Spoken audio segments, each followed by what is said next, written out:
On her wedding day, her dog blocked her path. Then she discovered the heartbreaking reason Sarah Matthews stood before the full-length mirror in her childhood bedroom, barely recognizing the woman staring back at her the ivory wedding dress she dreamed of since. She was a little girl, hugged her figure perfectly, and her auburn hair was elegantly styled in loose waves beneath her veil. Everything was perfect, exactly as she'd planned for the past 18 months. Well, almost everything. Her beloved German Shepherd Max lay at her feet, his chin resting on his paws, amber eyes watching her every move with an intensity that seemed different from his usual protective gaze. At 13 years old, he'd been her constant companion through high school, college, and now into her adult life. She'd rescued him when he was just a scraggly 8-month-old pup from the local shelter in their small Connecticut town, and he'd rescued her right back in more ways than she could count. "What do you think, buddy?" Sarah turned slightly, admiring how the lace detail caught the morning light streaming through her bedroom window.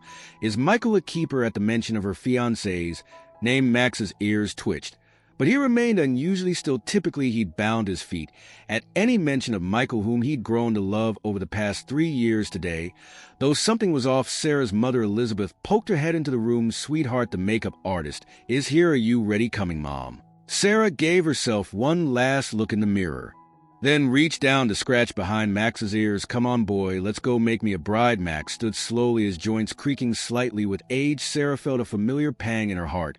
He wasn't the sprightly young dog he used to be, but he was still her best friend. She'd insisted he'd be part of the wedding ceremony, much to her mother's initial protests. Michael, understanding how much Max meant to her, had readily agreed. They'd even gotten him a special collar with a tiny bow tie for the occasion. The next 2 hours passed in a whirlwind of activity, the house filled with bridesmaids in pale blue dresses, the excited chatter of hair and makeup artists, and the clicking of Sarah's mother's heels as she coordinated with the wedding planner. Through it all, Max stayed close to Sarah, more subdued than usual. "Is he feeling okay?" Jenny, Sarah's mom of honor and best friend since middle school, asked as they prepared to leave for the church. "He seems a little off today." Sarah frowned slightly, reaching down to run her hand along Max's back. "I think he's just picking up on all the excitement. You know how sensitive he can be." But deep down, she knew it was more than that. Max had been different for the past few days, eating less, moving more slowly, spending more time sleeping. She'd meant to take him to the vet, but with the last-minute wedding preparations, "We should get going," Elizabeth announced, checking her watch. "The photographer wants to get some shots before the ceremony, and traffic might be heavy."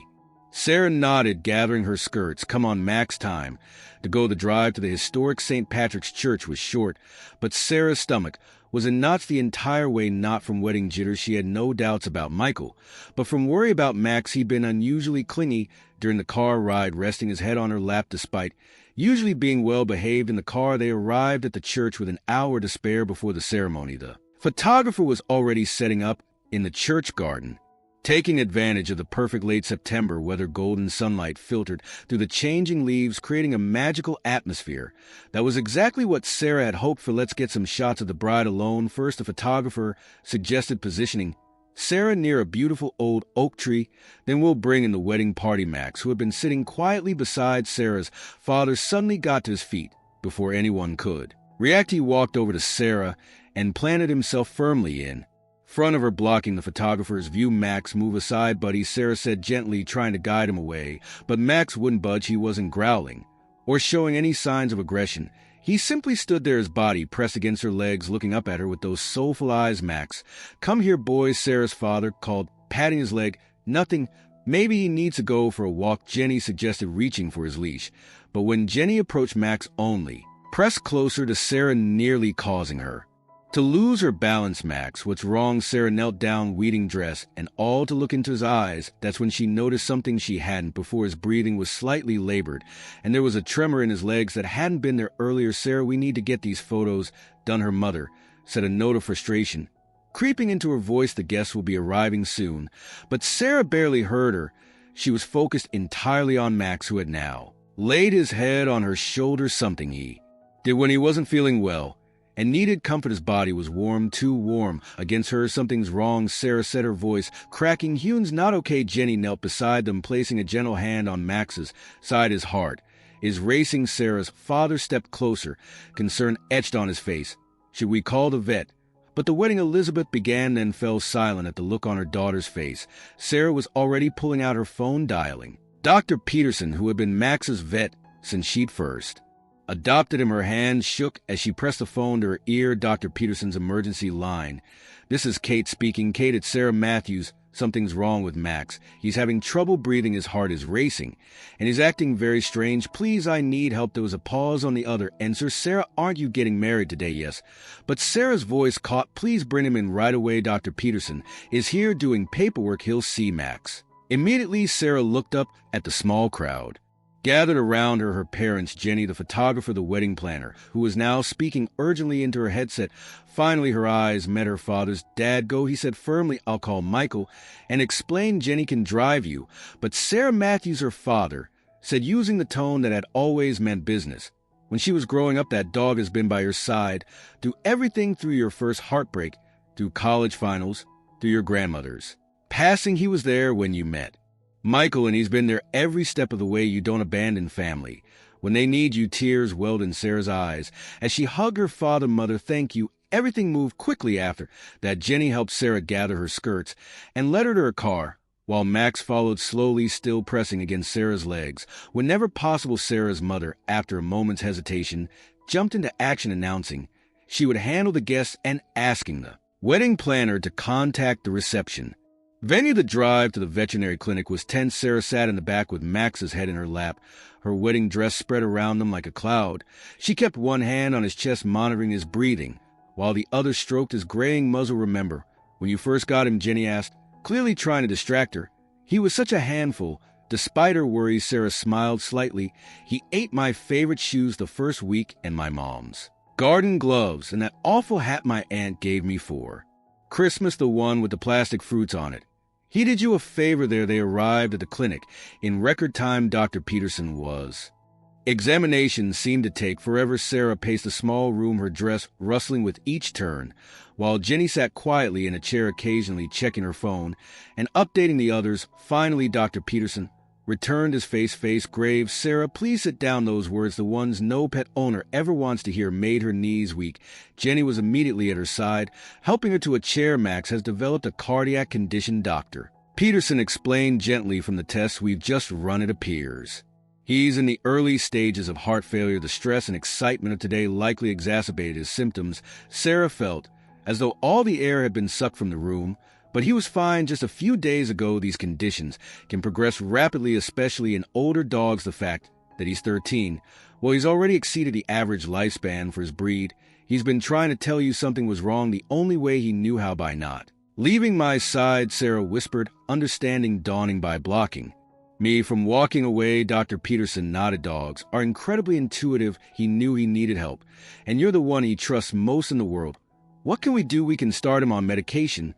Right away, it won't cure the condition, but it can help manage the symptoms and make him more comfortable." "However, Sarah," he paused, choosing his words carefully. "Given his age and the severity of the condition, we're likely looking at months rather than years." Sarah felt the tears she'd been holding back finally spill over. Jenny squeezed her hand tightly. "I need to stay with him," Sarah said firmly. "Sarah," Jenny began gently, "no, you don't understand.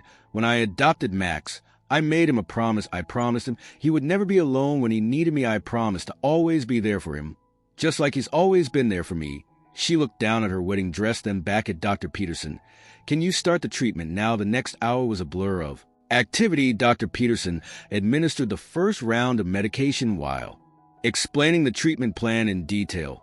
Sarah sat on the floor next to Max's bed, her wedding dress spread around her like a protective cocoon, listening intently and taking notes on her phone. Meanwhile, the outside world continued to spin. Jenny coordinated with Sarah's parents and Michael's family. The guests at the church were informed of a family emergency, and the reception was postponed, and Sarah's phone buzzed with a text from him. "How is he?" She'd been so focused on Max that she hadn't even thought about how Michael would react to all this. With trembling fingers, she typed, "Not good, heart failure. I'm so sorry about the wedding." 3 that's appeared immediately. "Then don't apologize. I'm on my way." 20 minutes later, the clinic door opened, and Michael walked in, still in his tuxedo, his best man, Kevin, right behind him. Sarah looked up from her place beside Max, makeup streaked with tears, hair falling out of its careful arrangement, wedding dress wrinkled beyond repair. "I'm so sorry," she began, but Michael was already crossing the room, kneeling beside her on the floor. "Hey," he said softly, wiping a tear from her cheek. "Remember what I said when I proposed? I said I wanted to marry you because you have the biggest heart of anyone I've ever met, because you love deeply and without reservation. How could I be angry at you for proving that fresh?" Tears spilled down Sarah's cheeks as she leaned into him. "But the wedding can wait," Michael said firmly. "All those people, the fancy venue, the perfectly planned timeline, none of that matters. What matters is that we're together, all of us." He reached out to scratch behind Max's ears, and the old dog's tail thumped weakly against the floor. "Actually," Kevin spoke up from where he stood with Jenny, "we might have an idea about that." Jenny nodded enthusiastically. "We've been making some calls. The minister said he'd be happy to come here. Your parents are on board. It wouldn't be the wedding you planned, but we could get married here." Sarah looked around the examination room, then down at Max, who was watching her with those same loving eyes that had won her heart there 13 years ago. "Really, only if you want to," Michael said. "We can also wait, reschedule everything." "No," Sarah interrupted, a watery smile spreading across her face. "This is perfect. Max has been there for every important moment in our relationship. He was there when we met at the park, there for our first date, there when you proposed. He should be here for this too." And so 2 hours later, Sarah Matthews married Michael Anderson in the waiting room of Riverside Veterinary Clinic. Her dress was wrinkled, her makeup hastily repaired by Jenny, her hair falling in natural waves around her shoulders. Michael's tuxedo was slightly rumpled from sitting on the floor. Their parents, the minister, Jenny, and Kevin were the only guests, and Max, wearing his bow tie collar and sporting a new for port in his leg, lay contentedly at their feet. As they exchanged their vows, Dr. Peterson and his staff watched from the doorway, discreetly wiping away tears as the minister pronounced them husband and wife. When Michael kissed the bride, Max managed to lift his head and give a single quiet woof of approval, making everyone laugh through their tears. That evening, instead of dancing at their reception, Sarah and Michael sat on the floor of their apartment with Max between them, sharing takeout Chinese food while still in their wedding clothes. They took turns feeding him small bites of plain chicken that Dr. Peterson had approved. "You know," Michael said,